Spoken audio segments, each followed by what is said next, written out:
I never imagined that one day the very child I had raised with my own hands, the one for whom I had sacrificed sleep, comfort, and countless dreams, would look me in the eye and tell me that I no longer had any meaning in this house. The words struck harder than any storm, echoing inside me long after his voice had gone silent. For a moment, I felt as if the walls I had built with love and endurance were collapsing around me.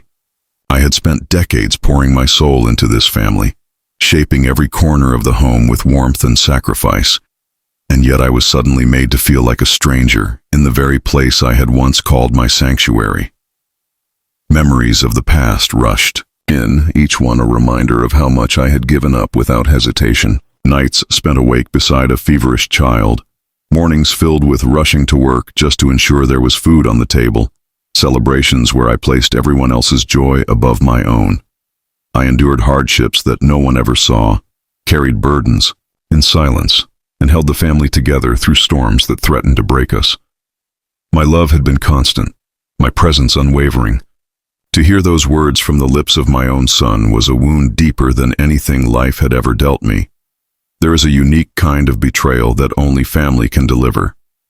Strangers may wound you, friends may drift away, but when your own blood dismisses your existence, the pain cuts straight into the soul. I sat there, stunned, unable to speak, as if words themselves had abandoned me.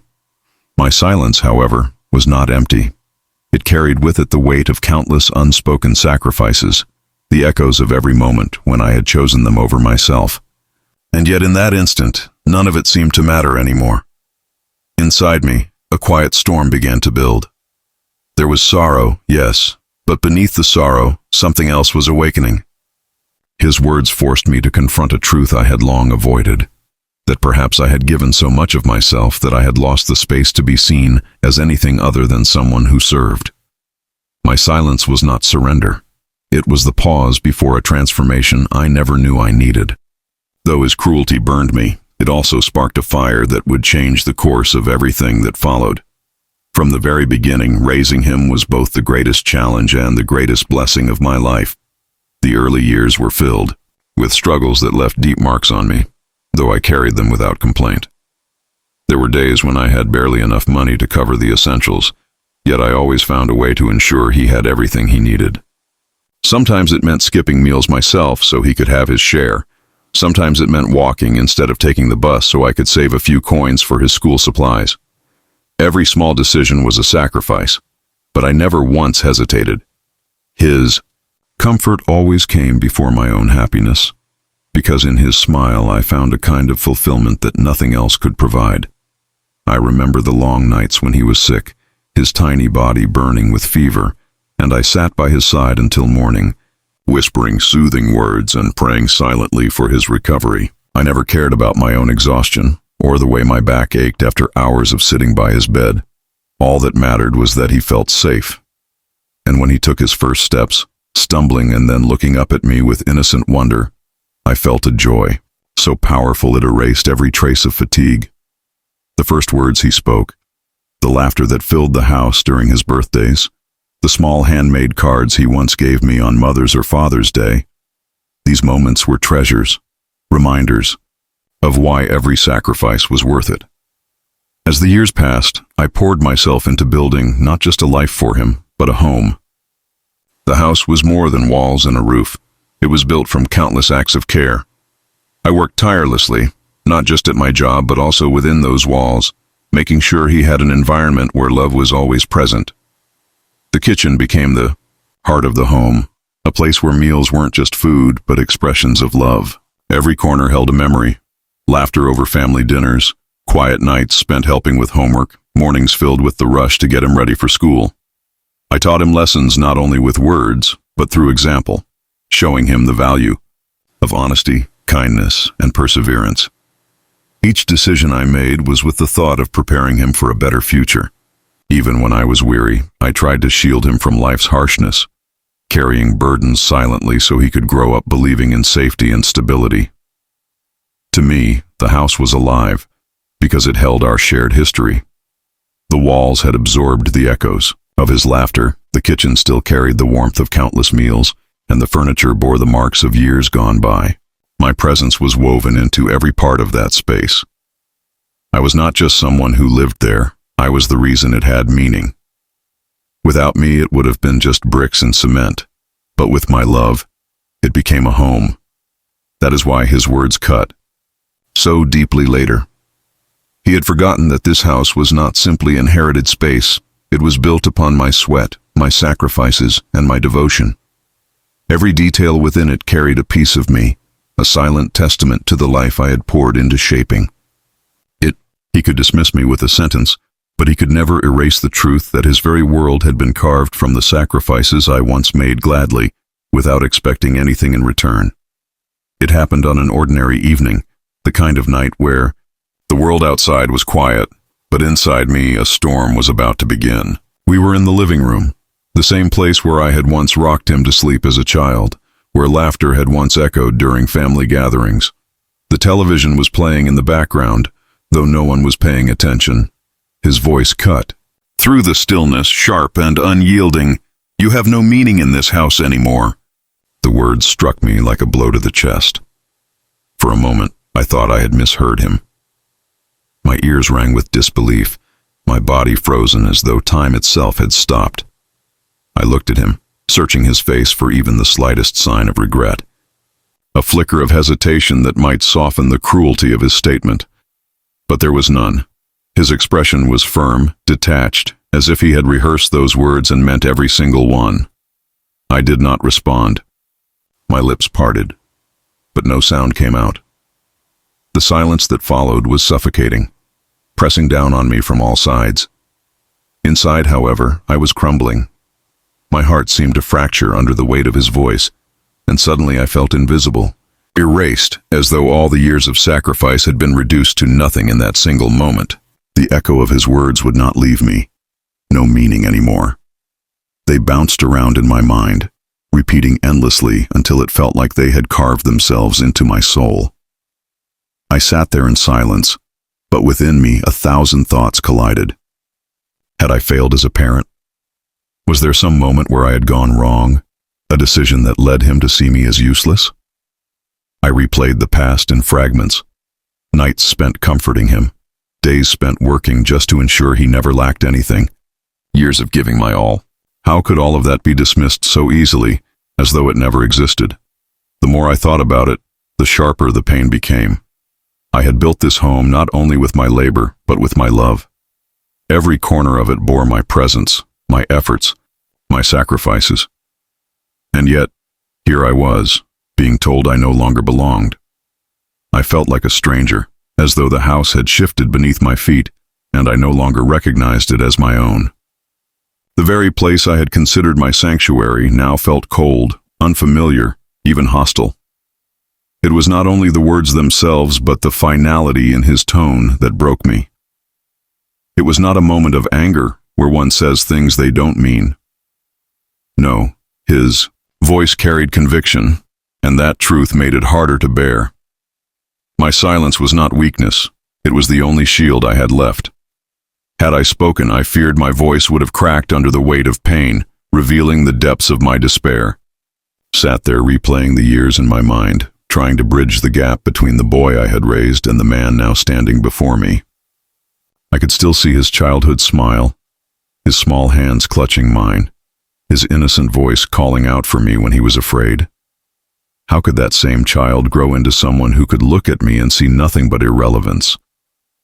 It was as if I had lost him twice, once to adulthood, and again in that moment, when he cast me aside with words I could never forget.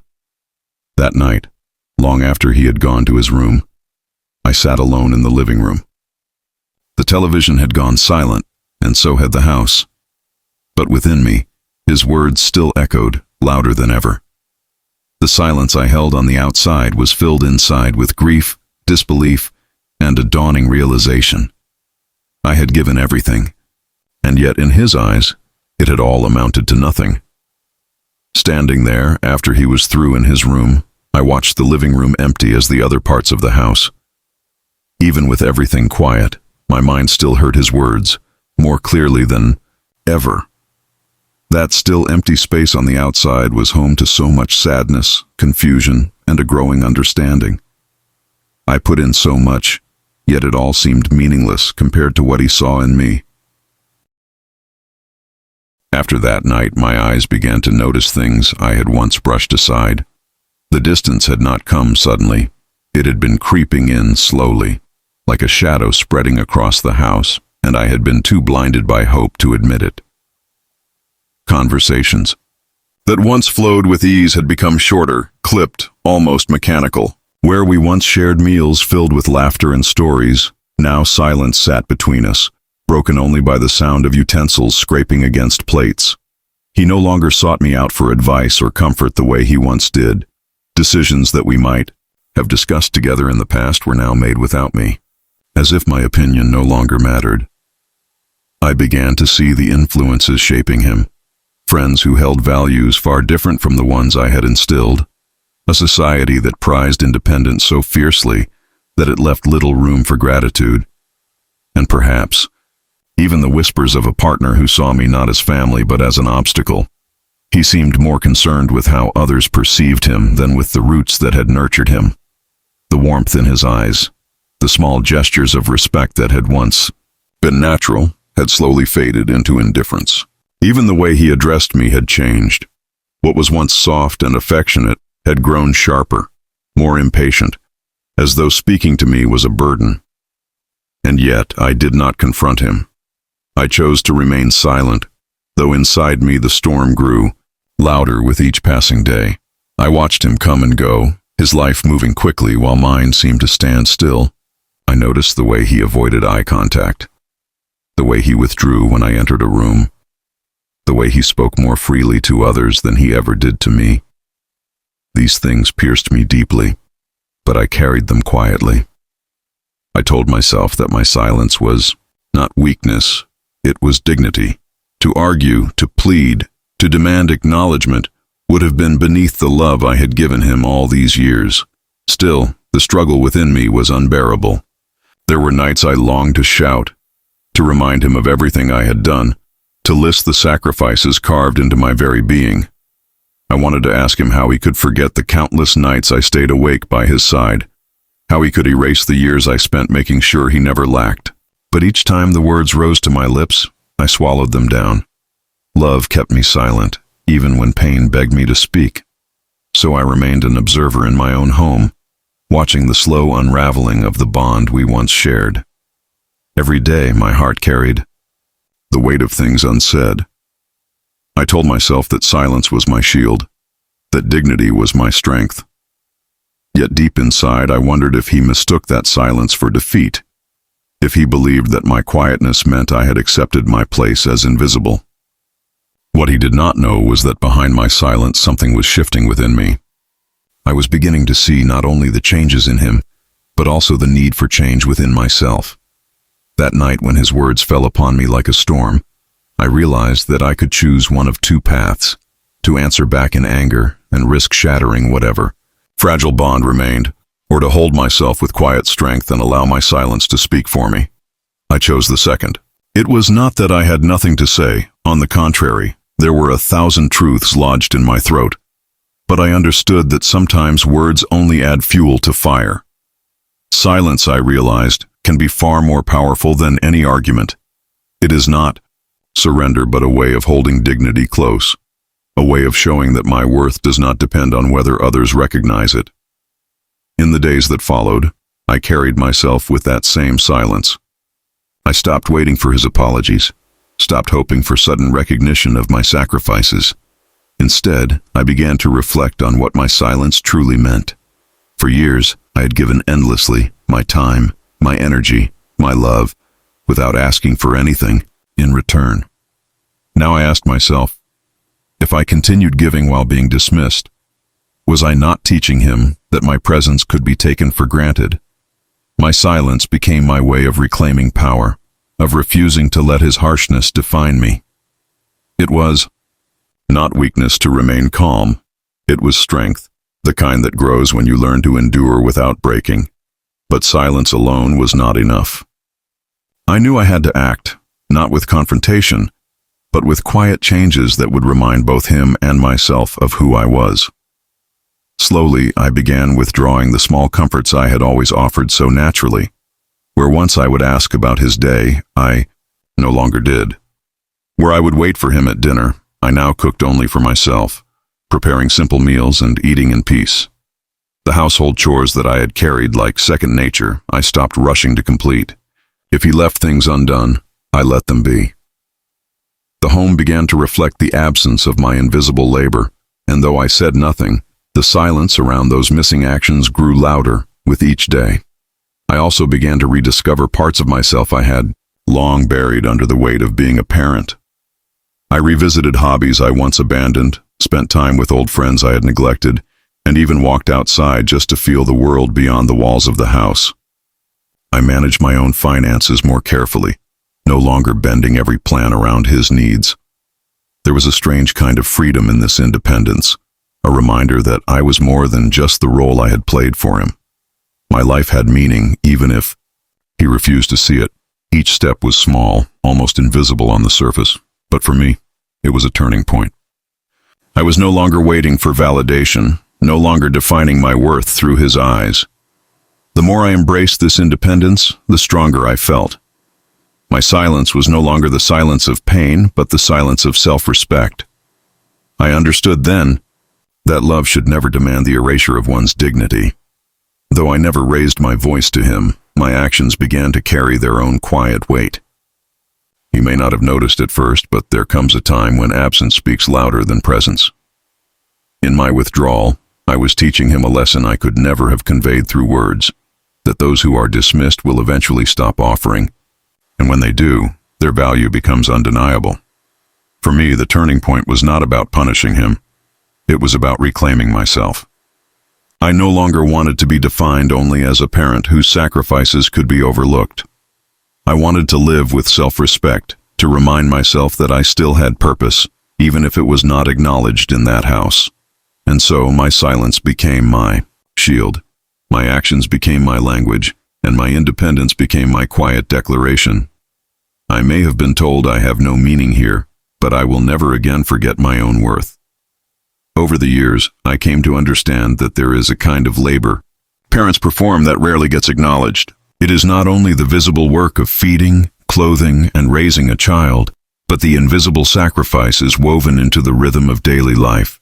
The sleepless nights, the quiet endurance of personal dreams left behind, the constant vigilance to protect and provide, all of these form the foundation on which children stand, often without realizing it.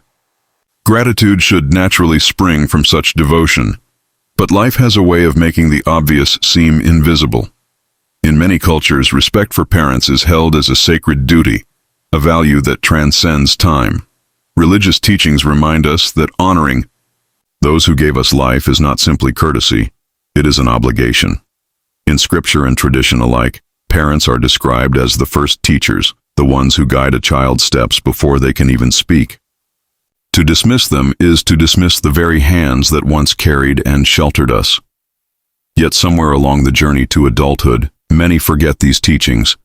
They see their parents as permanent fixtures, always present, always giving, never expecting, in return. It is only when that presence is withdrawn or lost that the true weight of those sacrifices is finally felt. The tragedy is that children often overlook the countless small acts that shaped their lives.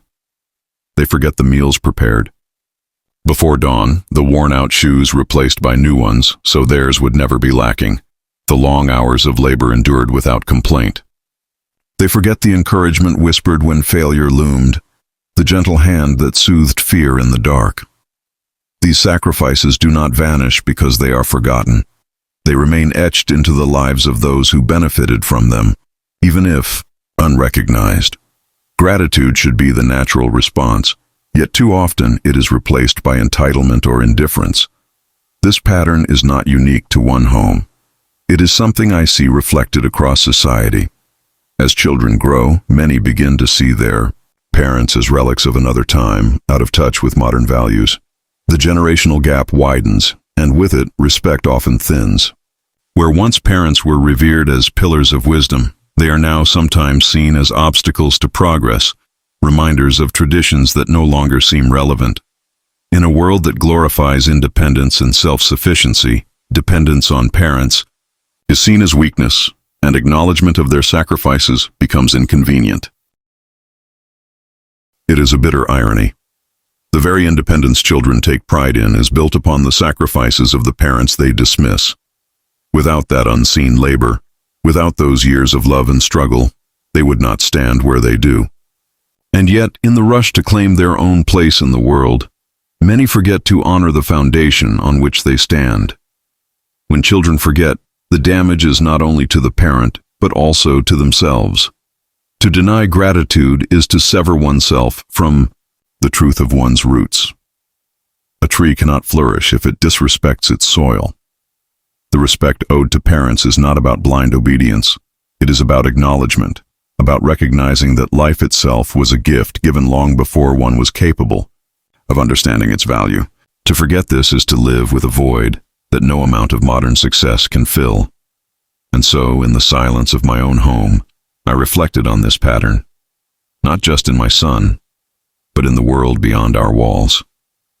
My pain was deeply personal, but it was also part of a larger story of how families fracture when gratitude fades, when respect is forgotten, when love is taken for granted.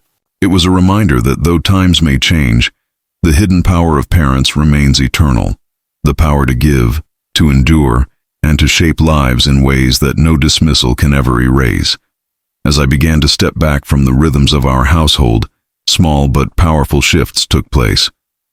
I no longer hovered over him the way I once did, no longer prepared his favorite meals in advance, no longer rushed to anticipate his every need. The care I had poured into his life for so long began to recede, not out of bitterness, but out of a quiet choice to preserve my dignity. Where once I would have stayed up late waiting for him to come home, now I simply closed my door and let the night pass without worry. Where once I would have folded his laundry or left little reminders for his comfort, I now tended only to my own tasks. My absence in these small details began to fill the air in ways words never could. At first he did not notice. He was accustomed to my presence being constant, to my support being invisible yet ever reliable. But slowly, inconveniences began to creep in. He would open the fridge and realize that the meals he liked to find waiting were no longer there. He would look around for things that had always been in place, only to find that I had left them for him to handle. Even the simple act of not asking about his day carried a certain weight. The silence became a mirror that reflected his own distance back at him. As days turned into weeks, I saw subtle changes in his behavior. He lingered a little longer in the kitchen, glancing at me as though he wanted to speak but could not find the words. He hesitated before asking me for help, realizing perhaps that the support he once took for granted was no longer guaranteed. These small inconveniences, these moments of absence, began to remind him of my presence in ways that my constant giving never could. Then came the confrontation within himself. Though he said nothing aloud, I could see it in his eyes when he thought I was not looking. The weight of memory, the sting of guilt. The words he had thrown at me must have replayed in his mind, their cruelty now undeniable in the face of my quiet withdrawal. For the first time he seemed to reflect not on what I was failing to do for him, but on what he had failed to acknowledge in me. I sensed the storm brewing inside him. There was guilt, sharp and unrelenting, for having spoken so harshly. There was regret, heavy with the awareness that he had wounded the very person who had given him everything. And beneath it all, there was anger, not directed at me, but at himself, for realizing too late the depth of his mistake. His silence toward me was no longer one of indifference, but of inner conflict, of wrestling with emotions he could not yet name. It was in those moments that I understood. Absence can teach lessons that presence never could. By stepping back, by refusing to shout or plead, I had given him the space to confront himself. My silence had become the loudest voice in the house, and slowly it was reaching him in a way my words never had. In the quiet aftermath of all that had unfolded, I found myself at a crossroads. For so long my life had been defined by what I gave, my love, my labor, my sacrifices, all offered freely, without expectation of repayment. But after hearing those words and living through the silence that followed, I knew I could no longer allow my worth to rest in someone else's hands, not even my son's. I began to set new boundaries, not spoken in arguments or ultimatums, but carried in the way I lived each day. I stopped waiting for his acknowledgement, stopped measuring myself against his moods, stopped believing that my role in this house was to remain endlessly available. My self-worth, I realized, had never belonged to him to grant or to take away. It was mine to hold and mine to protect. With this realization came a new sense of freedom. For years I had lived as though my value depended on others seeing it, but now I began to live for something different, inner peace. I found comfort in small routines of my own choosing, in moments that required no validation, whether it was making a simple meal for myself, taking a walk outside, or sitting in the quiet with my own thoughts. I discovered a kind of dignity that came from within. My silence was no longer heavy with pain. It had transformed into a shield of serenity. Yet, even with this newfound strength, an inner debate raged within me. Could I forgive him? Should I forgive him?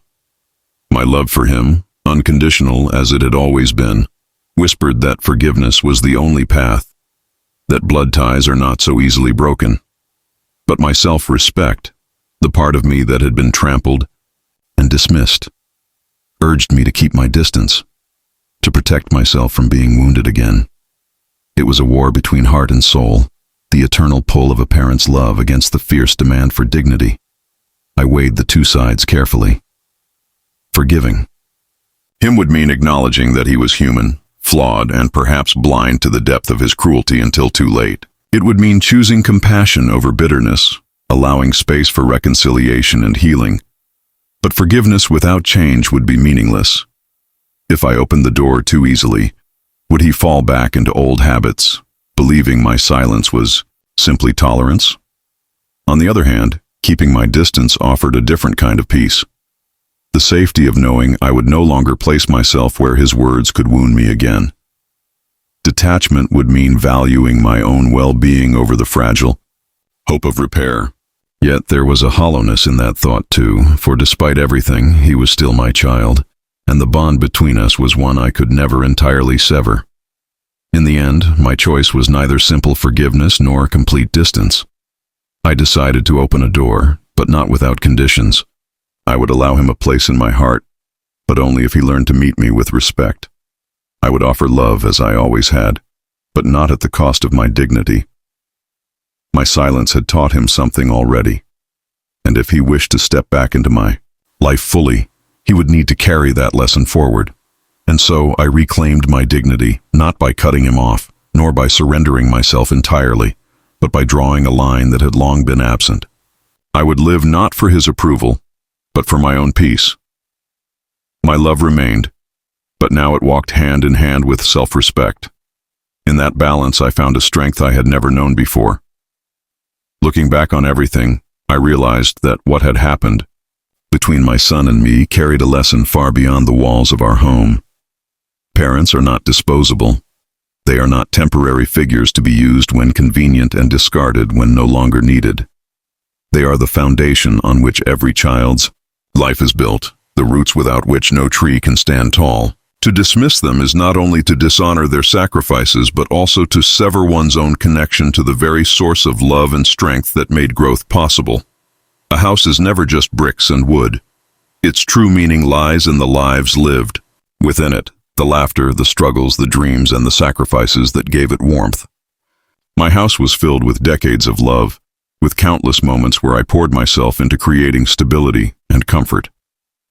To say I had no meaning there was to misunderstand what a home truly is.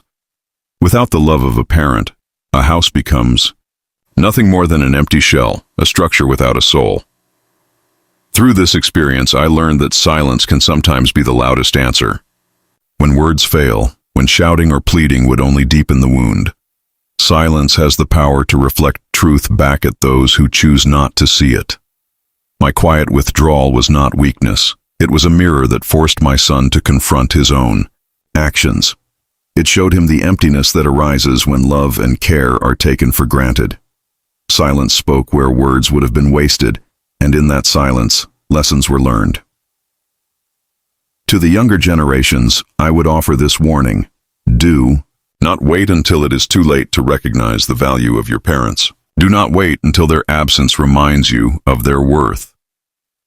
Gratitude delayed is often gratitude lost. The time to honor and cherish those who gave you life is now, not someday in the future when regret will no longer heal the wounds. Every word of kindness withheld, every act of respect postponed, carries the risk of becoming a memory you cannot change. The bond between parent and child is one of life's most profound gifts, but it should not be taken for granted. Parents age, their strength fades, and their presence will not last forever. To dismiss them is to dismiss the very story of your own existence. If my experience holds any meaning, it is this: love them while you can, respect them while they are still here, and never forget that a parent's heart beats with sacrifices you may never fully see. In the end, the words that once cut me so deeply became the very spark that pushed me toward transformation. What began as an insult, an attempt to erase my meaning, forced me to confront truths I had long avoided. For years, I had lived in the shadows of sacrifice, quietly giving without pause, believing my worth was tied to how much I could provide for others. But when my son looked at me and declared that I no longer had a place in this house, I realized that I had allowed myself to become invisible. His cruelty, though painful, became a turning point. It awakened in me the need to reclaim my dignity and to live with purpose beyond the role I had once played. From that moment forward, I grew stronger.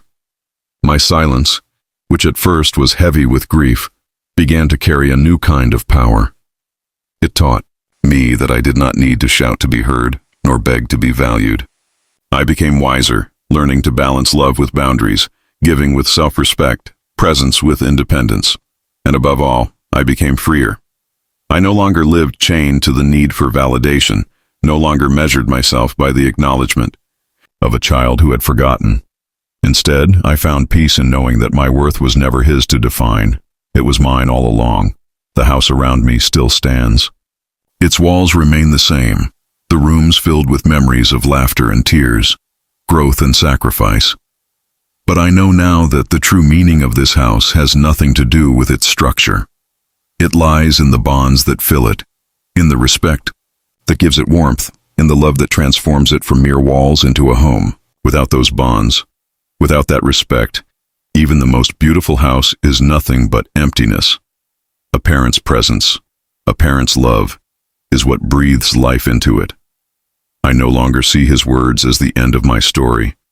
Instead, I see them as the beginning of a new chapter, one where I walk with greater strength, where my silence speaks louder than anger ever could, where I live not in bitterness, but in quiet resolve. My son may one day understand the depth of what he said and feel the weight of regret, or he may not. But either way, I will no longer allow my identity to be erased by another's blindness. Silence was never my defeat. It was my transformation.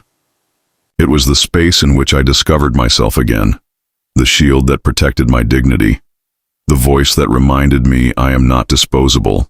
I am a parent, a human being, a soul with meaning that no words can take away. And though he tried to strip me of that truth, I stand stronger now than before, carrying within me a quiet power that can never again be silenced.